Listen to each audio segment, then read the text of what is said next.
안녕하세요, 피터라이드입니다. 오늘 소개해드릴 아이템은 여기 세트로 출시가 된 제품인데요. 래피드 에어라고 해서 새로 출시된 튜블리스 시스템입니다. 여기도 래피드 에어라고 적혀져 있죠. 저 두 가지를 한 번에 이렇게 스페셜라이즈해서 내놨는데요. 프로 팀에서는 작년부터 쓰기를 시작해서 검증을 마쳤고 이제 대중들한테 판매한 지는 한 2달 정도가 됐습니다. 출시가 되자마자 사용을 하려고 사용하는 겸 또 리뷰도 하려고 구입을 했습니다. 제가 구입한 제품은 726이고요. 얘네는 24, 26, 28 이렇게 나오죠.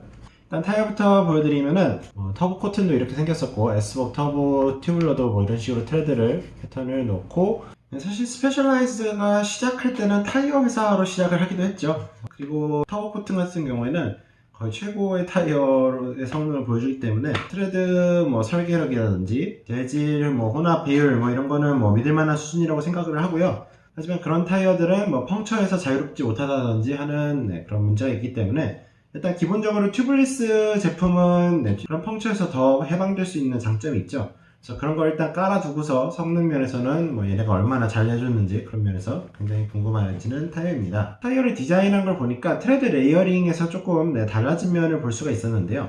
그냥 단면도에서처럼 고무가 쌓이는 부분이 크라운 쪽에 쌓이게 되고요. 사이드월은 그냥 이렇게 두 겹으로 이런 식으로 이제 디자인이 되게 됩니다. 하지만 얘네 같은 경우에는 일단 레이어링 하나를 깔고 그 다음에 고무 레이어를 크라운이 시작하는 부분부터 이런 식으로 레이어를 해서, 사실 크라운에 있는 펑처 보호하는 레이어와 사이드의 트레드랑 살짝 이렇게 갭이 있습니다. 이렇게 함으로써 얻을 수 있는 이득은 뭐냐면은 주행을 실제 할 때 구름 저항을 발생시키는 크라운 쪽에는 좀 더 적은 양의 재료가 쓰일 수 있게 되고요. 따라서 구름 저항이 낮아지고 그 다음에 무게가 줄게 되죠. 마지막 제일 중요할 수 있는 거는 사이드월 펑처 보호력에서 좀 더 좋은 효과를 낼 수 있게 됩니다. 재질이 쓰여야 될 곳에는 재질이 모여 있게 되고요. 더 많은 재질이 사이드월 쪽으로 올라가게 되고, 펑처 보호력이 필요한 데는 이제 펑처 보호하는 레이어를 따로 깔아서 여기 보이는 빨간색처럼 불필요한 레이어들은 더 사이드월 쪽으로 밀어주면서 가벼우면서도 사이드월이 단단한 이런 식의 디자인을 만들 수가 있게 됩니다. 또 한 가지 봐야 될 거는 이 토탈 타이어의 너비 중에서 크라운이 차지하는 너비가 상당히 넓은 편입니다. 그래서 주행을 할 때나 살짝 눕힐 때도 모든 부분을 커버할 수 있도록 만들어줬고요. 보통 고성능의 레이싱 타이어들의 경우에는 이런 식으로 코튼으로 가져가면서 많은 충격들을 잘 유연하게 흡수해줄 수가 있는데, 그런 경우 실제 주행 노면에서 장애물을 만났을 때, 그러니까 보통 타이어의 성능 테스트를 할 때 이제 드럼에서 굴리면서 구름 저항을 보는데, 그것보다도 실제 주행을 할 때 장애물을 만났을 때 더 이득을 보는 것은 유연한 사이드월이라는 거죠. 보통 튜블리스 같은 경우에는 버커나이징이라고 황을 고온에서 처리를 해서 고무를 공기가 새지 않게 하는 처리가 필수적인데, 그 처리를 하면은 문제가 고무가 굉장히 뻣뻣해지게 됩니다. 타사의 타이어들 같은 경우는 굉장히 뻣뻣한 경우가 많습니다.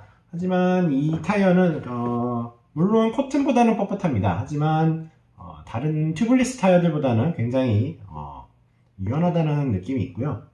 그리고 아까 트레드 레이어링 할 때 봤지만 살짝의 공기층이 남아있는 부분이 이 안쪽에 있기 때문에 이쪽도 훨씬 유연하게 접히는 그런 면이 있는 것 같습니다. 그리고 타이어 비드에 대해서도 조금 할 말이 있는데, 튜블리스 시스템이라는 것 자체가 휠 비드와 타이어 비드가 완벽하게 맞아 들어갈 때 공기 밀폐력을 보여주는데요. 이게 문제가 휠 제조사랑 타이어 제조사랑 디자인 설계할 때 이 길이라든지 이게 제각각입니다.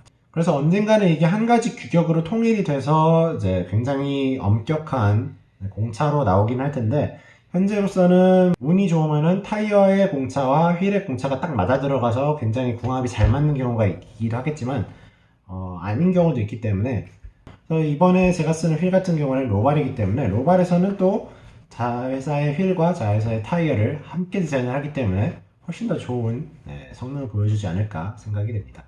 구름 저항 같은 경우에는 독일에서 실험을 했었는데 튜블러 대비해서는 훨씬 이득을 보는 걸 볼 수 있고요. 클린처와 비교를 하더라도 낮은 구름 저항을 보여주는데, 클린처와 튜블리스의 차이점이 튜브가 있고 없고에 따른 구름 저항 감소이기 때문에 이거를 또 보기 위해서 튜블리스에다가 튜브를 넣어서, 동일한 튜브를 넣어서 그러면 어떤 차이가 나는지를 봤더니 튜브를 넣었음에도 구름 저항이 클린처보다 낮다는 걸 보여줍니다. 그리고 제가 뭘 사기 전에 되게 자료를 많이 찾아보는 편인데요. 이번에 얘네가 이 타이어를 내놓으면서 공개한 데이터 중에 좀 굉장히 흥미로운 데이터가 하나 있었는데요. 그거는 이제 그립력에 대한 얘기였습니다.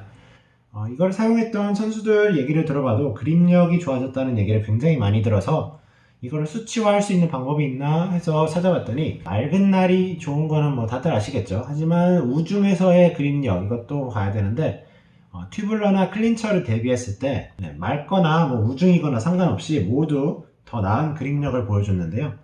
이거는 좁은 타이어를 쓰게 되는 로드 자전거의 한계상 그립력이 높아지는 것은 굉장히 좋은 효과라고 할 수 있겠습니다. 그리고 무게도 얘기를 안 할 수가 없겠죠. 259g이 나오네요.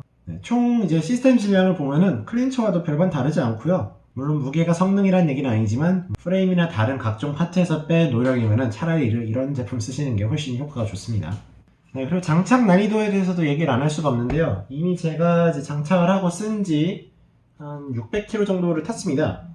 제가 이제 튜블리스를 쓰는데 가장 중요하게 보는 것 중에 하나가 장탈착의 용이성입니다. 만약에 펑처가 나더라도 뭐 튜브를 넣는다든지 하는 식의 대처가 용이해야 되고, 그리고 집에서 이제 정비하기가 쉬워야 한다는 게 현재로 보는 거였기 때문에 굉장히 쉽게 장착이 됩니다. 아무래도 휠과 타이어를 같이 디자인을 해서 그런지 넣는 것도 굉장히 수월했고요. 빼는 것도 수월하고, 실란트로 해서 이제 기밀성을 유지하는 데도 굉장히 잘 되는 편이었습니다. 그리고 이제 실란트에 대해서도 얘기를 해야겠죠. 보시면은 안쪽에 이렇게 입자들이 이렇게 있습니다. 초록색에. 화학적으로도 이제 응고가 일어나지만 물리적으로도 얘네가 타이어 홀을 막아주게 되고요.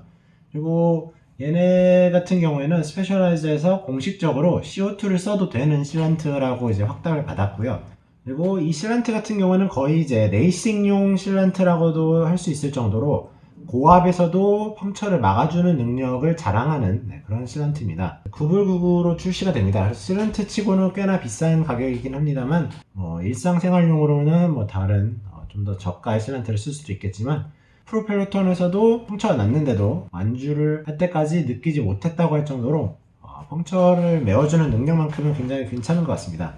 그리고 장점만 있는 제품들은 아니겠죠. 둘 다 가격이 굉장히 비쌉니다. 이 타이어가 지금 80불에 출시가 됐고요. 얘가 10불 출시가 됐죠. 물론 타이어가 자전거에서는 최고의 업그레이드이긴 하지만 일상용으로 쓰기에는 살짝 부담이 될 수도 있습니다. 하지만 튜블리스이기 때문에 수명도 훨씬 길고 펑처도 잘 막아주고 오래 쓸 수 있으니까 이 정도 투자를 하기에 괜찮다고 생각하시는 분들도 많을 거라고 생각합니다.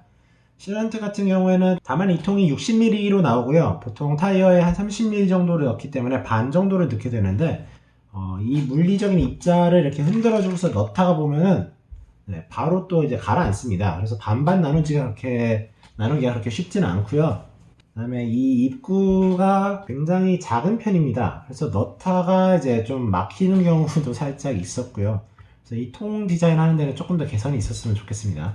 아니면 이런 컴파운드 같은 거를 이렇게 가루 같은 걸로 이제 첨가제로 파는 회사들도 있습니다. 그래서 대용량 실란트에다가 성능이 담보돼야 될 때는 이거를 가루를 넣어서 쓰라, 뭐 이런 회사들도 있는데, 그런 식으로 해서 뭐 가격을 좀 더 내려준다든지 뭐 이런 식으로 후세대 제품들이 나왔으면 더 좋았을 것 같다는 생각도 듭니다.